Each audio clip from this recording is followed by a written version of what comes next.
Ինչպես է գնահատում ՀՄԵԿ-ի մեկնաբանների աշխատանքը։ Ինչ ոնց կարամ գնահատեմ, որ գնահատական տանեմ, ասել եմ։ Ես ուղղակի վատ եմ զգում, որ իմ երկրում հանրային հեռուստատեսությունը կարող է խայտառակ մեկնաբանություն անի։ Եթե դուք ուշադրություն եք դարձել, նրանք ֆուտբոլ չեն մեկնաբանում, նրանք ֆուտբոլիստերին վարկաբեկում են, վիրավորում են, կամ հավաքականներին, եւ ընդհանրապես մեկնաբանությունից հեռու մարդիկ են։ Ինչ առումով են վարկաբեկում, իրենց խոսքով։ Գիտեք ինչ, դուք բոլորդ էլ հետևում եք, վիրավորում եք, հակա էֆիրային բառեր են նրանք օգտագործում, որոնք երբեք իրավունք չունեն էֆիրում օգտագործել նման բառեր, որովհետև ֆուտբոլը նայում են եւ կանայք, եւ երեխաները, եւ պատանիները, բացի դրանից, ես ֆուտբոլ նայում եմ, ֆուտբոլը նրա համար է, որ մարդը հաճույք ստանա ֆուտբոլից, ֆուտբոլը մենակ խաղ չի, ֆուտբոլը նաեւ արվեստ է, արհեստ է, քաղաքականություն է, ֆուտբոլը ամեն ինչ է։ Ֆուտբոլը չի կարելի նայել ու տհաճություն զգալ։ Դուք տեսեք, ես ինչն եմ ափսոսում, մեր երկրում ամենա մեկնաբանների երեսից բոլորը շուռ են եկել ռուսական ալիքներով են նայում ֆուտբոլ։ Գիտեք ինչ վատ բան է։ Մեր հանրային հեռուստատեսության մենք չնայենք, այլ նայենք ռուսական ալիքներով նույն խաղը, ինչի։ Ինչո՞ւ մեկնաբանը մեկը կա, մի երկու անգամ նկատողությունը մասի, ինչա դրան բուրուկով Ռոբերտ ասում է, նա Գասպարյան։ ժամանակ ուներ, սուրճ խմեր, միատ ծխեր, նոր հարվածեր վառոտին։ Ինքը չի էլ գիտակցում, որ այդ ցանկացած ֆուտբոլիստ, երբ որ այդ խաղը դաշտում է, քրտին կաթափում։ Նա տանջում է, ամեն րոպե կարող է այդ ֆուտբոլիստը վնասել։ Իհարկե ոչ մի ֆուտբոլիստը ոչ 100%-անոց ամեն ինչ չի ստացվում։ Կարող է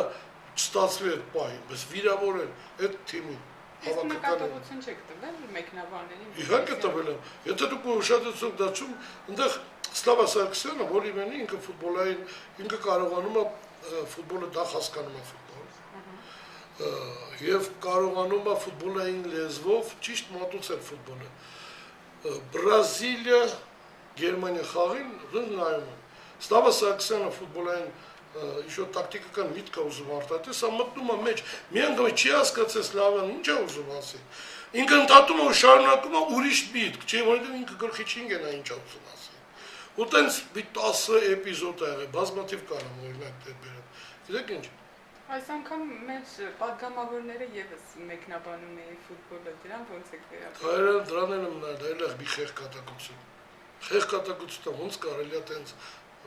ուղղակի էֆիրը տենց փչացնել։ Այսինքն ֆուտբոլի ժամանակ SMS-ներ են գրում իրանց կամ հասկանում եք, իմ համար անընդունելի է, որպես այս պրոֆեսիոնալի աշխարհում եմ նայում, չի կարելի էֆիրը ուղղակի տենց խայտառակ վիճակի մեջ դնել։ Ես չգիտեմ ինչ պիտի անեն, հետևություններ պիտի անեն, թե չէ, այնուամենայնիվ դա շատ վատ բան է։ Իսկ ում եք համարում լավ մեկնաբան։ Հայաստանում ունենք լավ մեկնաբան։ Ես ասեմ, կարա լավ մեկնաբանի Էդվարդ Գալանթարյանը, կարա լավ մեկնաբանի Սլավա Սարգսյանը, իհարկե ինքը արդեն մի քիչ տեսողության պրոբլեմ ունի, կարող է ինքը սխալվի մոնիտորի առաջ ֆուտբոլիստերին, բայց դա չի նշանակում ինքը կարա վատ խոսա։ Իսկ Գիլոյան Կարենը։ Գիլոյան Կարենը կարա լավ բոքս մեկնաբանի։ Գիտեք ինչ է, ջան, ամենակարևորը ինչն է ֆուտբոլի մեկնաբանը։ Ինքը պիտի ֆուտբոլը հասկանա։ Տակտիկան, մարզիչը այդ պահին ինչ տակտիկական դեր չէ, որ մարզիչը խաղի ժամանակ կարա 3-4 անգամ տակտիկական փոփոխություն անի։